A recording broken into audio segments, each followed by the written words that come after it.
Hey, you guys, this is Anne Marie, Ball Girl Will Travel, and I thought it would be fun to do a quick year end, well, maybe not so quick, but a year end video to share my plans for 2023 travel. If you've been following me on social media, you probably already know that I have some big trips planned for next year, but I thought it would be great to share some of those plans with a little bit more detail with you. If you've been following me, you know that I am planning a trip to Africa, the continent, this year, but it turns out I'm planning several trips to Africa. One can even say this may be the year of return for me personally to the continent because I will be making several different visits throughout 2023. I have not been back to the African continent since 2017, I believe. No, actually, I want to say 2018 or 2019. I visited Nairobi on a work trip, and that's the last time I've been on the continent. Definitely haven't been back on the continent since COVID. So I'm super excited. To give you a little background, I was supposed to spend New Year's Eve 2020, not 2020, 2021 in Senegal. But because of COVID, I had to cancel that trip. I remember coming back from Bangkok, where I spent New Year's Eve in 2020.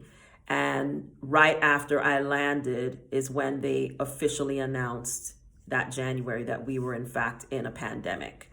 And then you all know all hell broke loose from there. So I ended up having to cancel a trip to Portugal, where I finally got to visit this year. And I also had to cancel my New Year's trip, 2021 trip to Dakar, Senegal. So, where am I going in 2023? I will be visiting Dakar, Senegal.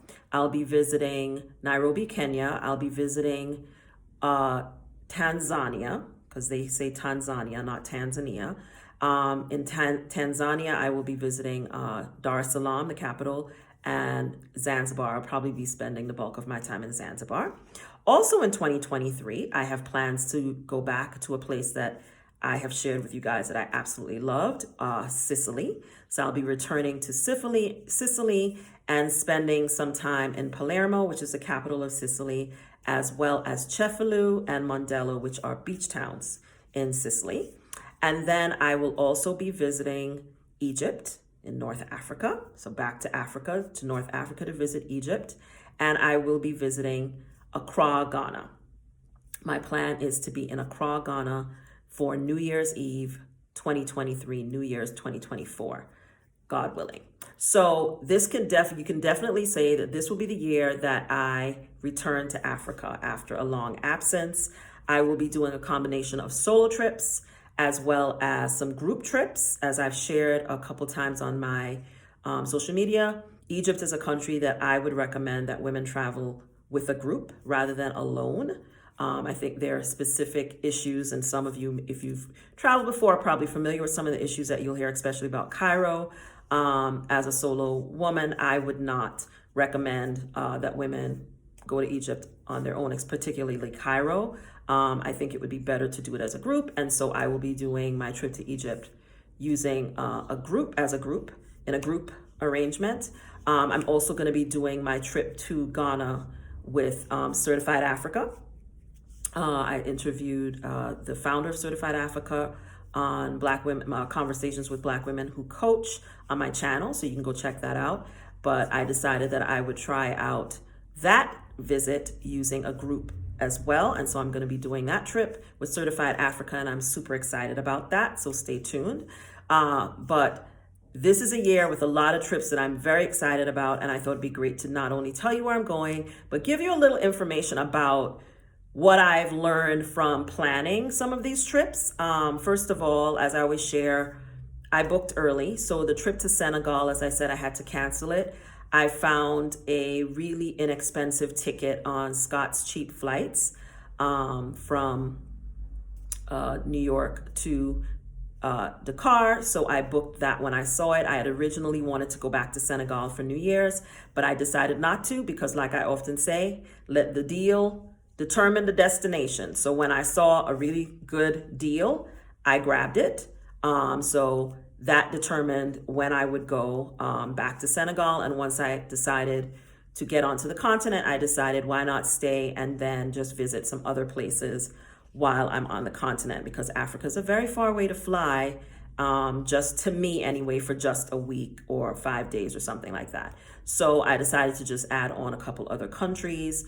Kenya and Tanzania are right next door to each other. So once I said I'm going to pop into Kenya and visit, because I have a good friend that lives there and I absolutely love Nairobi. Then I was like, well, Tanzania is right next door, so I might as well just use this opportunity to get to Zanzibar, which has been on my bucket list for a while. So that's how that came to be. So I found an inexpensive trip on Scott's Cheap Flights, and I will drop a link for Scott's Cheap Flights into the description on this conversation so that you can use the link if you would like to check them out. I'm a premium member. It's worth every penny to me anyway. I found really great deals. And I check my email every morning to see what they have for me. And I found really great deals using Scott's Cheap Flights, so I highly recommend it. But I also recommend Skyscanner as well. I think it's really helpful to just have apps where you track deals to different places. I also like to use Google Flights, and I track certain flights on there as well. So I think just using a combination of these kinds of services will help you save money on flights, which can be one of the most expensive things you have to think about when you're going on a trip. The other thing that I took advantage of for planning these trips was using my points. So I earn points using my Chase Sapphire Preferred, and I also earn points using my American Express Hilton Aspire card. And so generally speaking, I use those two cards when I'm making arrangements, and I will probably be covering about half of my hotel stays during my trip to Africa using points, which really came in handy for this trip. It's going to save me some money. So another thing I always do is I check to see if there's a Hilton hotel in a country, and if there is, then I will book and stay at the Hilton hotel, because again, I usually have points that I can use. Unfortunately for this trip, I found that both Hilton hotels in Tanzania are closing, or they will no longer be Hilton properties as of January 31st. They're not closing, but they won't be Hilton properties anymore. So I will not be able to use points or earn points while I'm in that country. So I did some changes due to that as a result, but I was still able to use points for some other things. And I did find really great looking accommodations. We'll see when we get there whether they're as wonderful as they look. But some beachfront accommodations in Zanzibar using booking.com. So I'm super excited about getting to Zanzibar. But the moral of this is, one of the things I've learned in doing this is, when you book early especially, don't take a set it and forget it attitude regarding your trips. Make sure that you continue to monitor things, that you're paying attention to emails that come through, because in one case, I got an email where Hilton actually canceled one of the reservations because the hotel was no longer going to be one of their properties. But on the other one, they didn't give me any notification. So it was when I went to the website for the hotel to look up some information, mainly to get the address to arrange for transfer, and I'll get to that soon, that I found an announcement on the website for the hotel saying that they were no longer going to be a Hilton property come January 31st.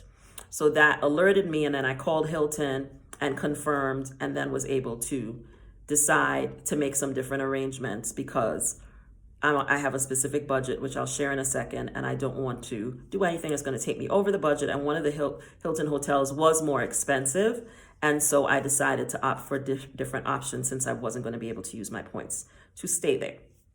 But if I hadn't been paying attention or checking my emails regularly, or even looking up information about the hotel to get a better idea, not of just what it was, but what amenities it had and so on, I might have missed that and got to the hotel and then found out there, which would not have made me very happy. So don't take a set it and forget it attitude, especially when you book early. Make sure you're paying attention for notifications from the airlines, because there will be changes. I also was notified that one of the flights that I had booked was not canceled, but changed to a completely different time, which is now going to require me to stay overnight in another hotel that I wasn't planning to do. But because they changed the flight and it was no longer available, and they changed it to a different time, I had to adjust my arrangements as well. So it's important to make sure that you are paying attention to those emails that come in from those airlines so that you have an idea of what is going on, so you don't get surprised when you get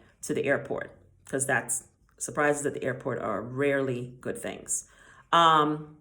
So for my trip to Senegal, one of the surprises that also I want to share with you guys is when you're planning to do multi-country visits in Africa, you also want to make sure that you book early your flights from one country to the next, because traveling between African countries is expensive. I actually ended up paying more to fly from Senegal to Nairobi than it costed me to fly from the United States to Senegal. So again, booking early may have saved me some money, but it was still not cheap. Trying to find a route to get from Senegal to Nairobi, there weren't a lot of options, and some of the options were extremely expensive. So I had to sit and really track and watch for a while. And then when I found an opportunity to get a decent flight, I got one. But it's also a flight that's going to take me a whole day. Because the other thing you have to understand is Africa is vast. It is huge. You can put America in Africa a couple of times, North America. It's a massive continent. And so flying from the west of Africa to the east of Africa takes a long time. The last time I flew from Ghana for work to Kenya, it was a 9-hour nonstop flight. So if your connections, then that's going to take even additional time. And this time I couldn't find a nonstop flight, so I have to connect through another country. It's going to take me a whole day to get from Senegal to Kenya, because I'm flying west to east. You want to be aware that the tickets from one country to another is not necessarily going to be inexpensive. You're not traveling from a state to another state. You're traveling from one sovereign country to another. There are usually maybe one or two airlines that might service or fly in and out of those places. So you got to be aware of that and be ready to jump on a good deal when you see one. And there's not necessarily going to be a good deal in terms of it costing a couple $100 or $100 or less. It was quite a shock to the wallet, but I had to book the flight because I'm going from one country to the next. So there's that. So just be aware of that, and then make sure you're thinking about these things when you're planning.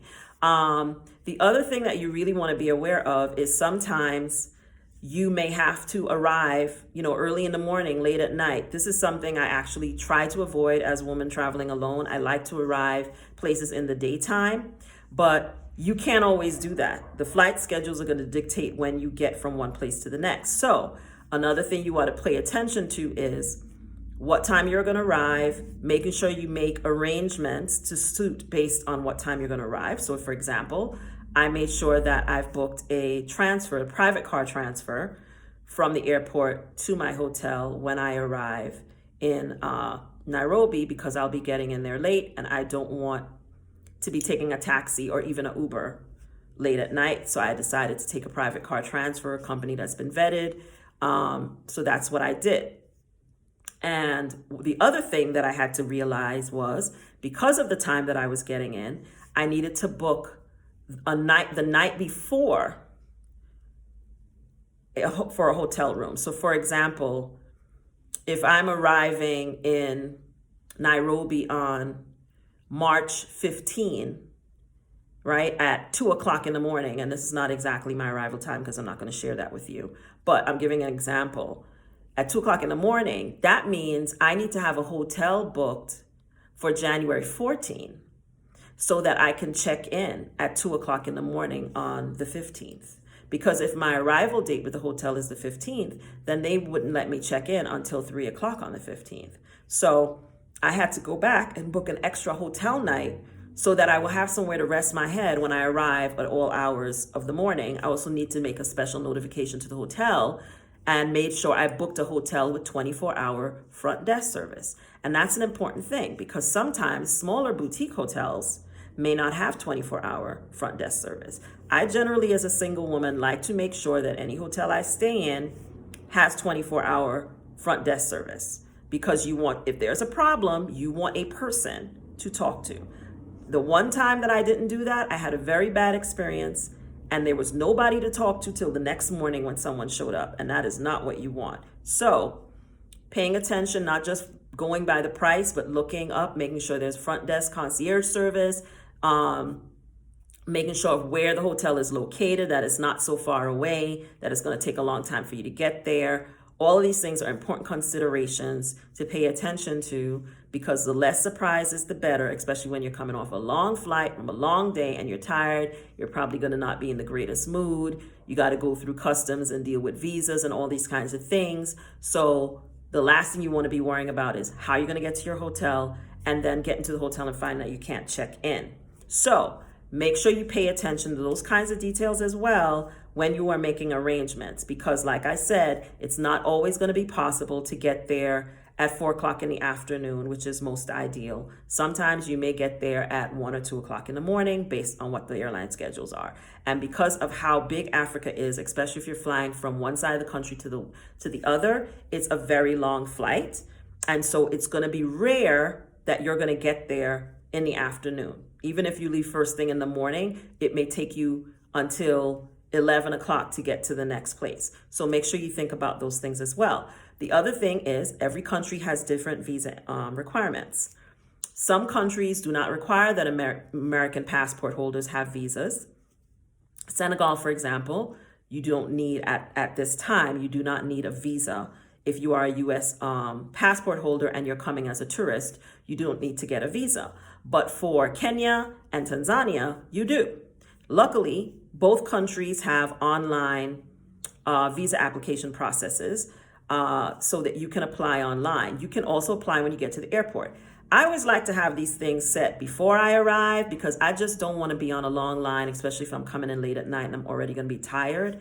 It's my preference to have all my ducks in a row before I arrive. So I have already gotten my visa for entry to Kenya, and I'm right now waiting to get my electronic, my e-visa for Tanzania, and hopefully that will work out. Kenya, I found, was very organized, very easy, very straightforward, just like when I had to get my entry visa for Australia, which is another country that even though you're an American passport holder, you do have to get a visa to enter. At least you did when I went there in 2017, 2018 New Year's, I did.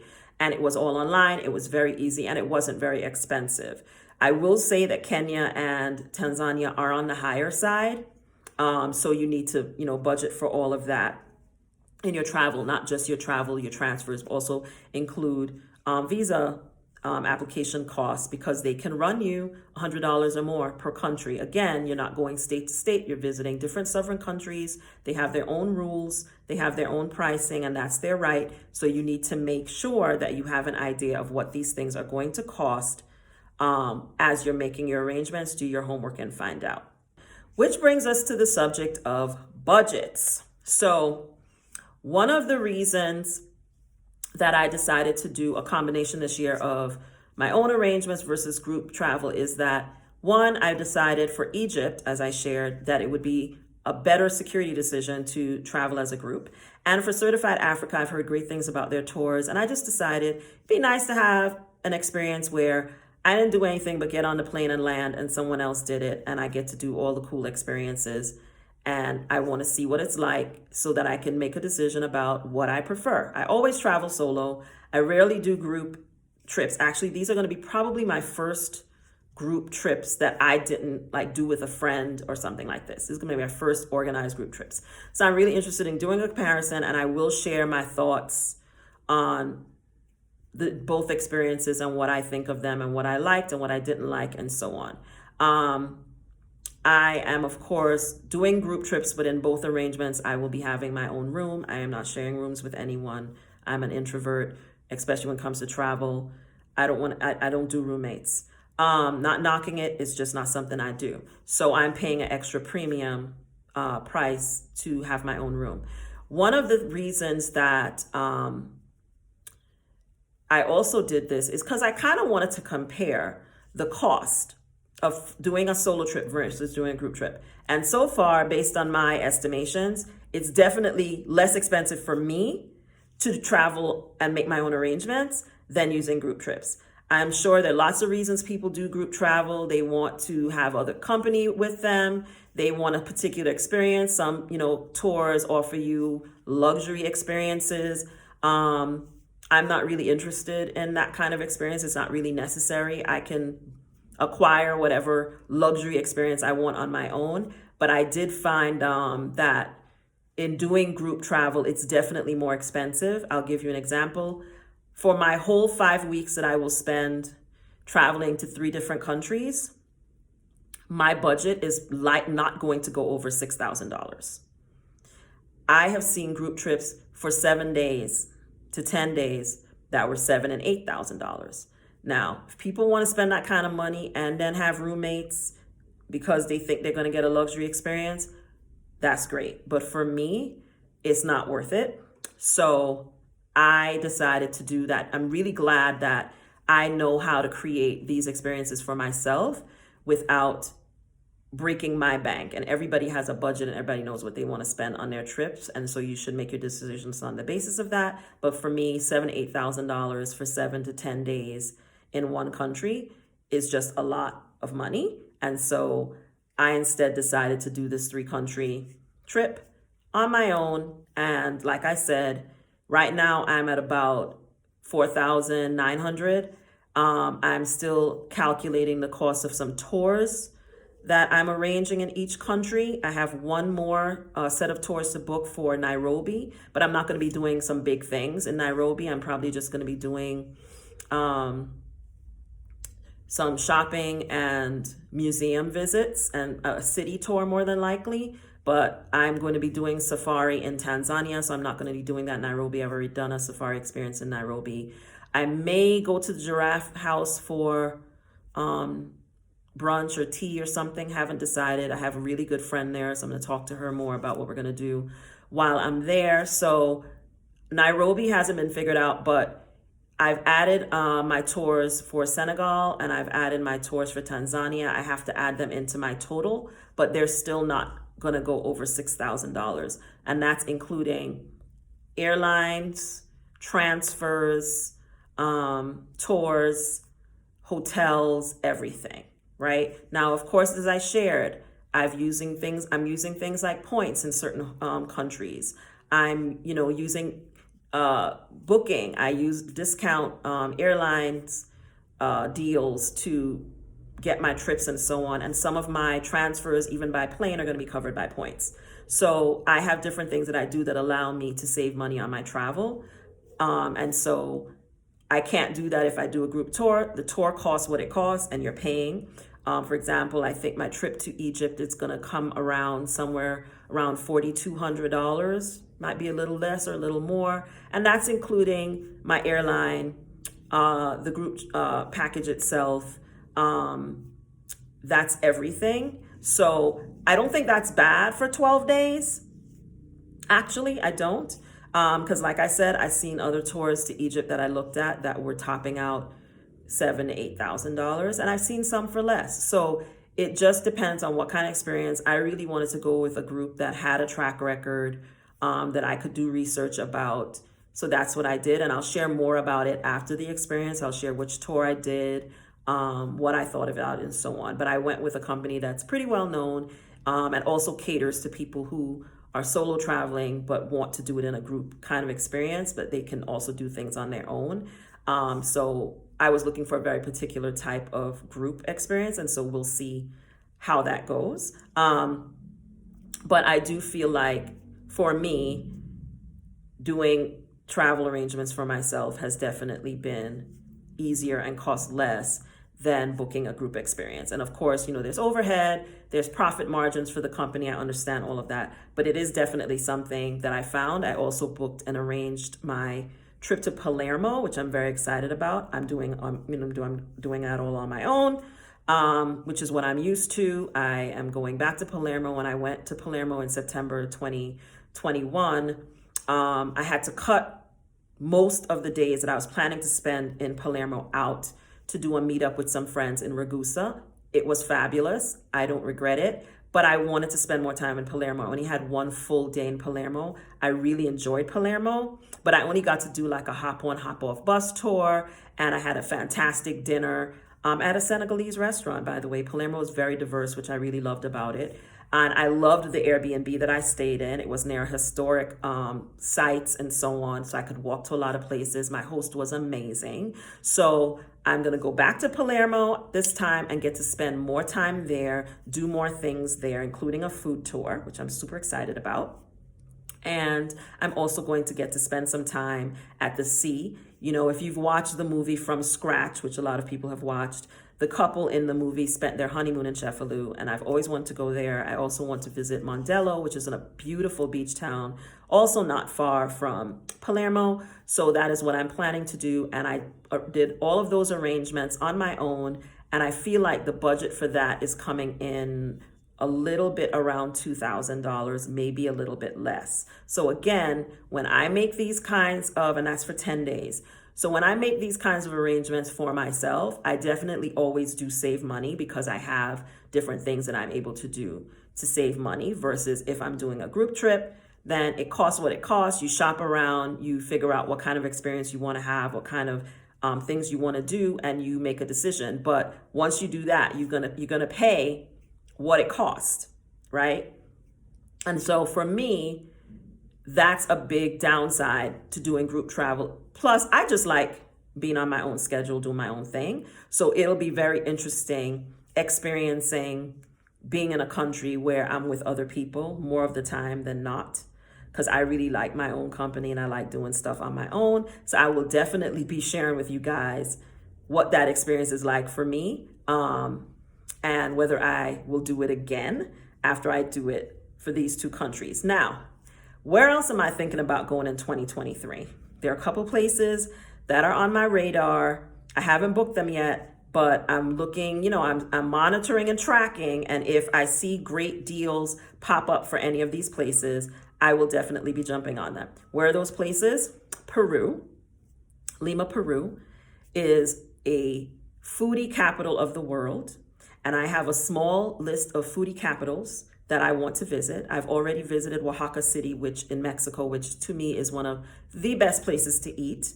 Of course, I've been to New Orleans in the United States, which I also think if you're a foodie, you can't even call yourself a foodie if you haven't been to New Orleans. And then I want to visit Lima. I've also been to Mexico City, which is another foodie capital. If you don't know now, you know. But Oaxaca to me is the New Orleans of Mexico, and I absolutely love it. I'm actually going to figure out how to squeeze another trip into Oaxaca in 2023 because I just love it there and I love eating there. But Lima, Peru, high on my list. Always wanted to go there and just eat my way through town. Another place that I believe is a foodie capital of the world is Trinidad and Tobago, specifically Trinidad. I lived in Trinidad as a child. My parents are from Tobago. It's one of the best food in the world. And I'm not just saying it because I'm like from, you know, my people are from there. I'm saying it because it's true. And if you've ever eaten there, you're nodding your head yes, you understand what I'm saying. So I am, you know, trying to plan a couple days just in Trinidad to do some eating, a little foodie tour, and Tobago as well, which has a different but just as good cuisine. Tobago is more influenced by African influences. Trinidad has more of an Indo-Chinese and African fusion of food and Middle Eastern that is just the best food in the world, in my opinion.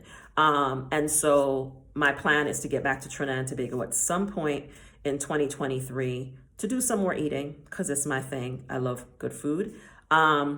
And then I really want to visit Colombia.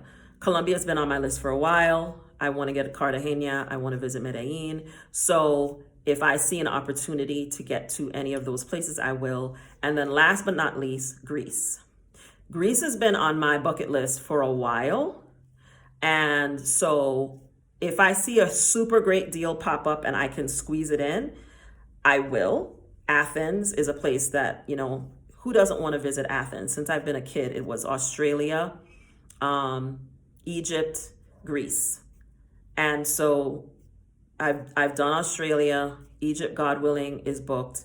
The only place that I haven't yet planned for is Greece. So any of these things pop up as an opportunity, I definitely will squeeze in Greece. If I see a ticket that's fantastic, I will. Otherwise, I will definitely be putting it on the list for 2024. But I definitely want to visit Athens, and then there are some other places, islands in Greece that I would like to visit. And no, Santorini is not high on my list. Yes, I will probably figure out a day or two in Santorini because if you go to Greece, everyone expects you to go there, but it's not high on my list. There's some other islands that are lesser known that I am more interested in visiting. So Greece is definitely high on my list, and it's a place that I'd like to visit. But for 2023, for sure, if I see an opportunity to get to Lima, Peru, Cartagena and Medellin, Colombia, and back to Trinidad and Tobago, don't be surprised if you see me eating food in any of those places on my timeline. You will know that I found a good deal and I made my way there. So that pretty much covers my 2023 travel plans. I hope you are excited by them. Maybe not as excited as I am, because I'm pretty excited. But I will be sharing, those trips on my social media. I will be taking you along as much as possible. I hope you will enjoy the ride as much as I will. I have lots of sites planned in Senegal, for example. I just booked a lion stroll. You can go walk with the lions at a reserve park in Senegal. So I just planned that because I am a Leo. So, opportunity to walk with the lions. Who can turn that down? So I'm super excited about visiting Dakar. I have lots of things planned there, lots of sites, and I have a list of places things that I'm going to see, God willing. So I'm super excited about that. Tanzania, I have a very long list. I will be doing my first overnight safari in Tanzania. So I'm super excited about that. And I'll definitely be sharing sights and sounds from that. And then in Nairobi, I will return to one of my favorite places, the Maasai Market. You see the jewelry that I'm wearing. All of these are purchases that I made in the Maasai Market when I was in Nairobi in 2017, and when I went back in 2018, I believe, was the second time I went back. I love that place so much. I mean, I think they have some of the most beautiful costume jewelry, great quality. I think I bought this ring back in 2017. It's brass, never tarnished, never anything. Super heavy, really well made, just beautiful. This one as well, which is my favorite ring. I probably wear this 24 hours a day, all the time. If you see me anywhere, I probably have it on. And I just love the craftsmanship. I love, haggling in that market. I love everything about it. So I'm super excited to go back to Maasai Market, as well as to visit several museums in Nairobi that I've had on my list and I couldn't get to the last time because I was working. And of course, Egypt, which I've dreamed of visiting since I was a child. I'm super excited about. And of course, the food that I'm going to eat in all of those countries, especially Senegal. I'm super excited about the food that I'm going to be eating in Senegal, as well as Nairobi and Tanzania and Ghana. I cannot wait to get back to Ghana and eat. The food was fantastic the first time I went, so I'm super excited about that. And then, of course, Sicily. What can I say about eating in Sicily except it's a singular experience, and if you haven't had it, I highly recommend it. So I am excited about 2023, about the trips and adventures in 2023. I hope that you guys will come along with me. This is probably my last video for 2022. So I wanted to say Happy New Year to everybody. Thank you so much for your support. Thank you for being on this journey with me. And I hope you'll continue into the new year. I hope you guys all have a safe, happy, prosperous new year and the best 2023 ever. This is Anne Marie, Ball Girl Will Travel. See you next year. Bye.